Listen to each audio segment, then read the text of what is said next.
Hello and welcome to another edition of Pulp Picks. My name is Patrick. I'm Fritz. And we're here to give you this week's reading recommendations on New Comic Book Day. Something we do every week, which means that we read a lot of comic books. Like it's our job or something. Yeah, that part of it. Yeah, and so coming out of the holidays, the last couple weeks, we've had kind of lighter release weeks. Going into the holidays, we had some of the heaviest release weeks I can remember going into the holidays.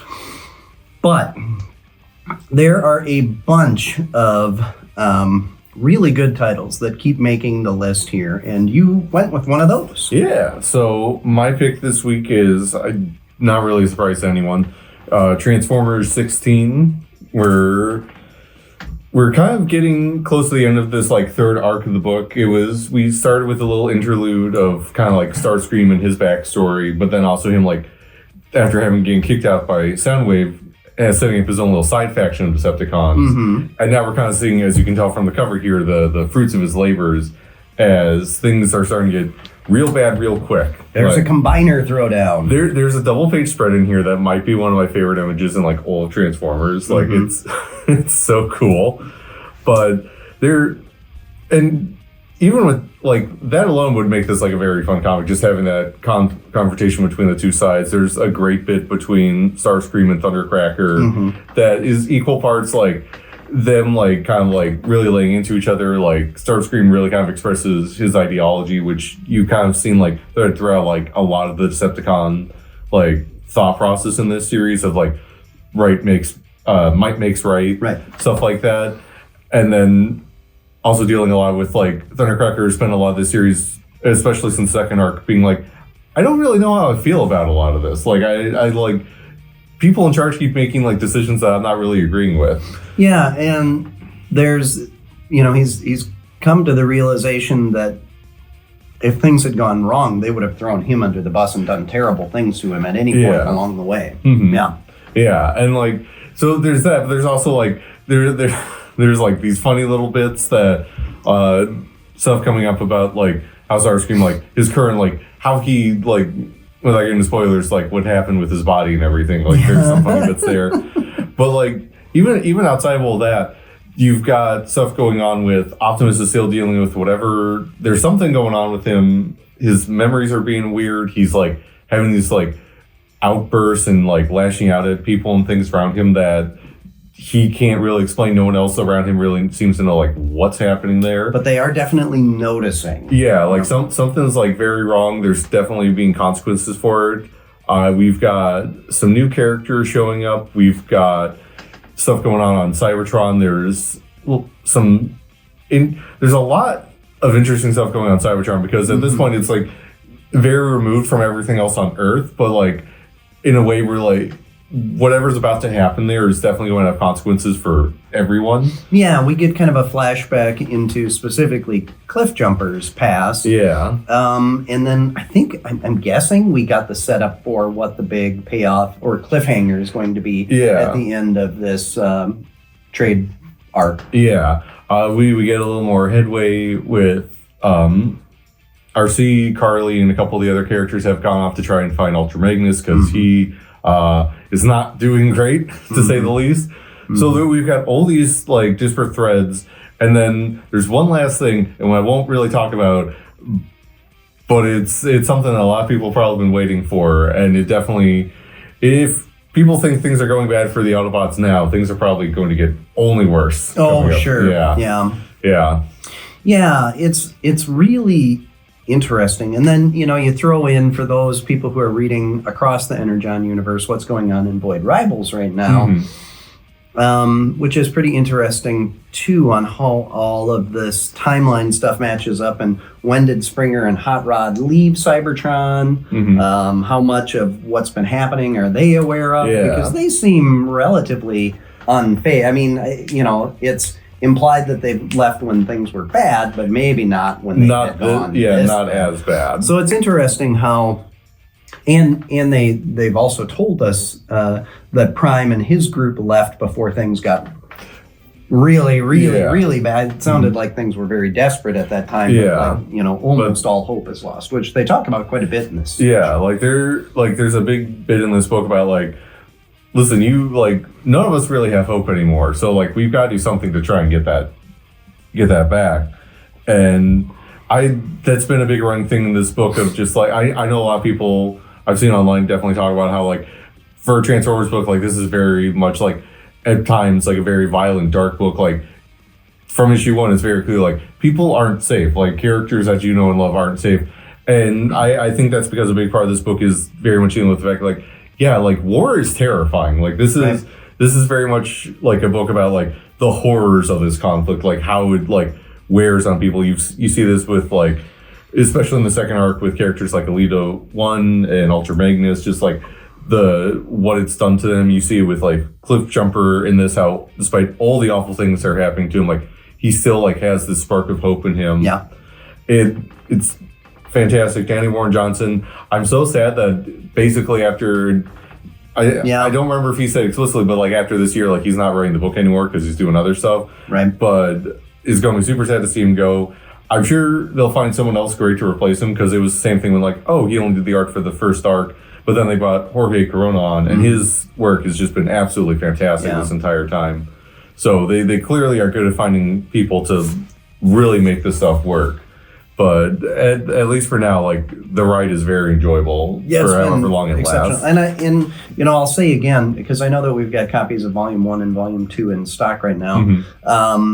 This is a great book for people who were G1 Transformers fans, who came along later, or people who have never read Transformers. Like I don't think they do such a good job of slowly building the character base, but also they're exploring some new territory. So it's not like you have to be steeped in Transformer lore to be able to enjoy this book. But I think that people who have enjoyed Transformers at different points along the way also are getting enough of kind of those familiar notes that they're gonna really enjoy it. Yeah, it's been exceptional. It's one of the first books that I pick up with the whole Energon universe. I cannot miss them. Yeah. But no, this has been a very like common returning book up here. But now for something completely new. Yeah, so now for something completely different. Yes. I went with Magic #1. So Magic, Darkchild, Ileana Rasputin, however you want to refer to her, she has been a major player in the X-wing of Marvel since the 80s. I recently did a reread through all of the New Mutants issues. In full disclosure, I skimmed a few of the annuals because... But I read all the crossover stuff, so all the issues that tied into Inferno and so on and so forth. All of that stuff. So when I picked up this book, it's kind of one of those where, I've read a lot about the character, especially a lot of the character early on. And then we were kind of talking about how Magic's star has been rising quite a bit in the last 15, 20 years in the X titles, and like her brother, Colossus, has kind of become much more of a background character.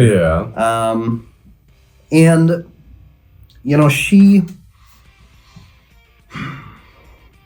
the way that she has connected in to all of the other mutants and mutant groups in the Marvel comic book universe has always been as a bit of an outsider. Turns out she was taken as a child and raised by demons in hell. Yeah. So, she maybe doesn't have the best social skills and never quite feels comfortable. I will correct you just because if not, someone else is going to correct us. Technically, it was Limbo. Oh, Limbo, yeah. Yes. Yeah. Because, but it's inhabited by demons. It's brimstone and hellfire. Hell an all but name. Yeah. But because you've got to have all kinds of different places that are hell-like because you've got so many different characters that inhabit them. But yeah. So Limbo, yes, correct. So she's definitely been a major player and gotten to be more of a leader on the group, which, she's always been a take charge type of character. So that's very fitting for her. But here, she's been hanging out in Alaska with that group of ex-people who are based in Alaska right now. And at the beginning of this issue, it's her birthday, and she's waking up from a terrible recurring dream. So mutants have been going missing in this little sleepy burg of Alaska, and she skips out on her birthday party to go see what's going on. So by the end of the issue, we get into a larger plot. And I will say, this story has definitely been done. Like, all the elements of it feel very familiar. But what I really liked about this book, the art was really good. It's House Style X art, you know. So it's going to be really well polished and dynamic and exciting. I really like the way, speaking of the art though, quick, how they depicted like some of the powers in here, like some of like the magic usage, like the way it'll like flow across the page. It was super cool. Well, and the villain that's introduced in this, who's a henchman apparently, Designed by Peach Momoko. Oh, really? Yeah. Oh, I can see it. Yeah. It's super cool. He's got kind of like an Eastern mythology trickster kind of vibe, you know? But also like kind of like a gunslinger thing going at the same time. Yeah. It's this nice mishmash that's really cool. Yeah, it's fun. Yeah, because there was kind of, what was the... Why am I? Well, whatever. He's got this Solomon Kane kind of vibe almost, right? Yeah, I can see that. So it's like Solomon Kane meets Jonah Hex meets Bird Demon guy. I don't know. But it's got a cool vibe. And so, you know, we find out that there's a demon behind some seals that generations ago a group of people put in place. And they've had, you know, it's kind of like the Ghostbusters Frozen Empire plot now that I think about it. So, but anyway, magic is front and center. So if you like the character, I think this is a very good representation of the character. And it's going to be fun to see how they go along. Now I was getting worried because it feels like Marvel never learns their lesson about mutants. They always overexpand, and the mutant lineup on how many we're supposed to know and care about gets so huge and bloated that nobody can pay attention to everybody and know everybody. And so what do? They kill off a whole bunch of them. And then what do? They bring them all back and then add a whole bunch more. So like it felt like, oh crap, we're adding like 3 or 4 mutants at the beginning of this. Don't worry, a lot of them don't stick. We'll never see them again. At least it appears that way. I guess there could be some sort of, you know, Crazy Ivan or something that, well, that's appropriate, I guess, right? Oh, because she's Russian. Well, I mean, no. Their other brother's name is Mikhail, that's right. Yeah. There's probably like a 4th one out there that we don't care about. Crazy Ivan. Probably. Yeah. So anyway, I really enjoyed it. And, you know, her bouncing back and forth between dimensions with demons and people who carry signs that say no more mutants and mutants go home and that kind of stuff is just very much in the vein of the character. So it's fun. But also, maybe don't bring a sword to a gunfight. Yeah. Just saying. So, yeah, anyway, I really enjoyed it. Give it a try, especially if you're interested in the X books. Yeah. So, kind of swinging back to the other direction of a book that's been up here a couple times, we've got Absolute Batman issue 4. And this is an interesting issue. So it's kind of like a little interlude between, like, we're still in like the opening arc, but this is kind of like a flashing back to how this Batman kind of became the way that he is. Like, we've already kind of seen bits and pieces of his origin. Yes. With kind of the inciting incident, but this is showing like how he got from there to kind of where we see him in the rest of the opening arc. Yeah, and so this entire book is kind of about going to the draft board with an idea, coming up with a concept that you think is really good, trying it out in practice, and realizing that was good in theory, it's not good in practice. I need to go back to the drawing board. Or could be better. Could be better. Yeah. So in that kind of adds a level of realism or grit to it because, Bruce tried a different approach to the Batman persona. Yeah. And it went okay, but it wasn't what he wanted. Yeah, like a very big thread through this issue, like we're saying, is it's a matter of just like trying to like find that like that exact like maybe not perfect version of what you want to be and what you want to do, but like the one that like feels right, the one that feels like this is what I'm like meant to be and do. That, like, right, yeah. Start with the end in mind, right? Like it's not, you know, the concept of coming up with a bat-themed vigilante was something that stuck with him, but then along the way of creating that, it ended up being too bat-like or too vampire-like or whatever, and that wasn't achieving the goal that he really wanted. Yeah, or like trying a version where like kind of like showing a bigger scale of what you can do, but like maybe not necessarily like having the presence that you want. Like you see like how he's starting to build like the pieces from like different interactions, and then this whole juxtaposed against a conversation. He's like a recurring set of conversations he's having with his dad, which is very interesting because we've gotten to see a bit of his relationship with his mom in the other issues, and here we get a bit more insight into his relationship with his dad, and like the way you can start to see how like the two like are coming together and like creating the man that we know as the absolute Batman. And we were talking about like how a big part of this is him trying to figure out like how to be like the best, most like absolute version of the idea of what he can be. Yeah. It's also him realizing like how that extends to like those around him. Like they're like, yes, like how he can like take the idea and like express it in a way that like doesn't just apply to him, like that, like how it can work for like everyone. There is a big implication that his concept of Batman is supposed to not just go out and beat up bad guys and protect people, but that it's also supposed to inspire people to do something themselves. Yeah. And also give them the ability to be able to do that. Like there's almost an argument to be made that it feels like they're trying to make that like the whole reason of like being Batman, of like choosing the bat here, has like a very different connotation to like there's definitely still an element of like the whole like criminals are cowardly and superstitious and like this will start fearing them, but like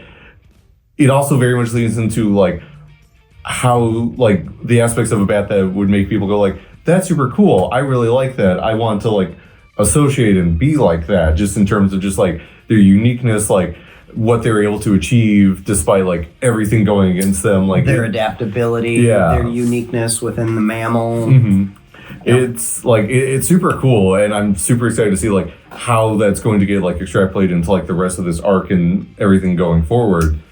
And I love this issue. So one of the big things we've talked about in the previous ones is how much like Girota's art is like phenomenal, like really like brings this world to life. And for this issue, they got him swapped out for this one. They've got Gabriel Walta on art, and it's very different, but like still like absolutely fantastic. It really like helps that it like Walta's work really kind of like grounds this, like this feels like the world before like things go crazy. Yes. Like in a sense, like Dragota like really helps sell that like this is like a weird like world, like things have escalated in ways that like no one's really prepared for.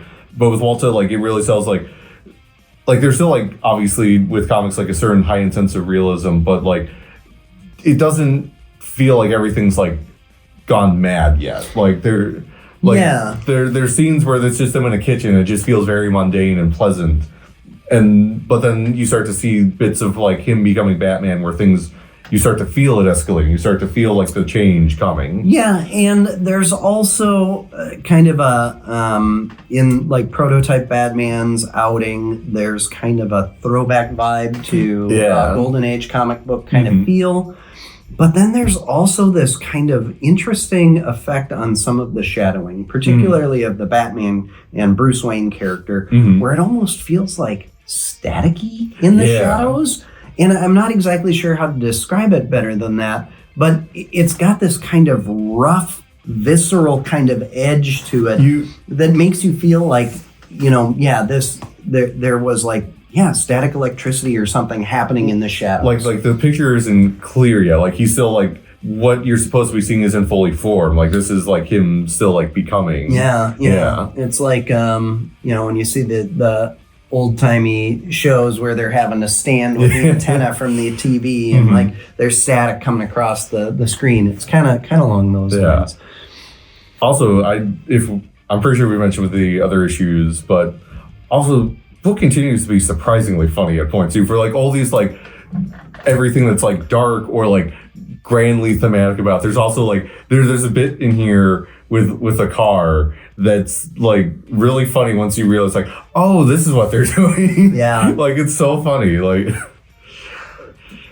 I love just the way that kind of like explores like how he's able to do some of the stuff he does without being a millionaire, without having this like crazy infinite budget, and still like being able to like realize his mission. Right. Well, being extremely driven sure helps. Yeah. I don't know if do you think that maybe it's because Snyder has such familiarity with the character and is so revered with a lot of what he did with the New 52, Court of Owls, all that kind of stuff, that he's able to very deftly make it moments of levity and humanity more easily in a Bat book? Because I don't recall that being the case in mainline continuity Batman that often. He'd like have moments like that, but like I feel part of what he's going for here compared to like that run where it's very much about like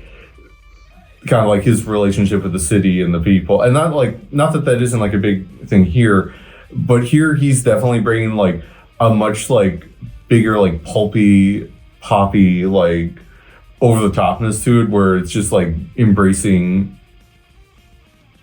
like it's really, and you see this with some of the other Absolute titles, where it's about like how far can we push this without like breaking it, and if we do break it, what can we do with that then? Like it's trying to see like what ways can you take this, and like it's still obviously like riffing on a lot of the classic Batman stuff that you know and love, like very clearly a lot of like Dark Knight Returns and Batman Year One like stuff in here. Like there's a bit in here where you almost think like they're going to almost like totally like riff on a specific sequence from one of those, and then they don't, but like in a way where it's just like, oh, but you know that's because something like bigger is coming, because that's that's part of what this book is. It's like it's about like go big or just don't even go home. Just kind of fade into the background. There's no point if you can't like go as big as you can. Yes, which that's a theme with it. I mean, like literally the cover of this issue is just him being big. Like it's I've seen a bunch of threads, and obviously like it's subjective. I think you said that like your favorite of the Absolute book so far is Superman. Like probably Wonder Woman. I think really? is probably the best, but I'm most excited about Superman because I think that they've done such a great take on that character. And you know, again, there's kind of a character that, while very, very prominent in all of DC's history, has been kind of, I don't know, executed the least well out of the Trinity recently. But but they're all, I mean, it's like, you know, my point being, this is my favorite. It's almost impossible to pick a favorite because all three are hitting so well right now. They're just doing really well. Well, all right. So at this point, every week we kind of go to what was the second tier stuff that almost made it up here. What else did you enjoy reading this week? Other stuff this week, really enjoyed issue 2 of Batman Dark Patterns. Oh, yeah. Really start to get kind of like more of like a clear view of what's going on with the Wounded Man. There's definitely a lot more going on that's really, things are starting to escalate. And speaking of Absolute Wonder Woman, Sherman's art, the fact that they're doing these 2 books and they've got another indie book coming up and their art just looks this good, it's so like crazy. That's a throwback to the days when you'd have an artist working on like 3 or 4 titles, cranking out more pages than what we get in a book now. And, no, it's wild. So that was great. People looking for new stuff, the first issue of the new Aquaman book just dropped today, so definitely want to check that out if you're a big Aquaman fan. Anything on your front, Patrick? Yeah, you know, so we were talking about how Amazing Spider-Man is palatable again. And I actually really liked this issue. And I think that a big part of, you know, we've talked about how for whatever reason, since Brand New Day started up, Marvel has just kept Peter Parker a stunted Mm-hmm. individual emotionally. Even as a superhero, it feels like he's always just kind of regressed. Mm-hmm. So in this one, and I get the quippy, funny Spider-Man stuff has been a thing, Oh, yeah. pretty much all along, but it kind of got corny and over the top and goofy. This issue is very serious, and again, every story's been told, but this one kind of reminds me more of 60s, 70s Spider-Man kind of art, where he goes into it pretty confident, and by the end of it, he maybe threw the Spider-Man uniform in a garbage can and is walking away down a dark alley. It's got that kind of vibe to it. Yeah. So I enjoyed this one, and we'll see. Maybe the number one soft restart coming up in spring. Is it March? No, it's not. April, I think. Yeah. Maybe. Maybe that'll be a nice little fresh start. They kind of alluded to things that I know that a lot of fans are really interested in seeing if it's going to keep on indefinitely or not, but we'll see. So, yeah, well, it's kind of a small week, but the quality is there. Oh, yeah. We also finally got all of our previews stuff in, so be sure when you're in to look for that. And we got a promo book. There's a new Mouse Guard book coming. I can't express how happy I am about that. So when I opened up the box that had the previews catalogs in it, and I saw that was on the cover, I couldn't help but think about you talking about that. There's so many books coming out this year that are contenders for my favorites, and that is easily going to be one of them. Yeah. I love Mouse Guard, and this is the first time in I feel like a decade where they've had a regular title for it coming out, so I couldn't be more excited. Yeah, I'm trying to think of the last time that they did. I don't really remember. I think it might be longer than that, actually. Yeah, it's interesting. Well, you're rapidly moving into that nostalgia zone, Fritz, where you've got disposable income and nostalgia for your childhood. Disposable income. Yeah. Well, relative. I guess. Relative to teenage and early 20-something Fritz. So they're going to hit you up with all the stuff from your childhood over and over again. So, we will be back next week to hit you up with all kinds of great new comic books. So every Wednesday, new comic books are released, and we try to read as many as we possibly can for you, the people, because we're giving like that. And it's hard work. Yep. I was given the choice of working in a salt mine or reading comic books, and I chose salt mine, and they gave me comic books anyway. So I guess, I'll have to just take the more difficult of the two. But be sure to follow, subscribe, comment, and share. And most importantly, get into, if not our local comic shop here at Pulp Comics and Games, downtown Mankato, your local comic shop, and find some books to read. It's so much fun. Yeah. It's actually not work at all. So we will be back next week with more picks. And until then, enjoy the reading.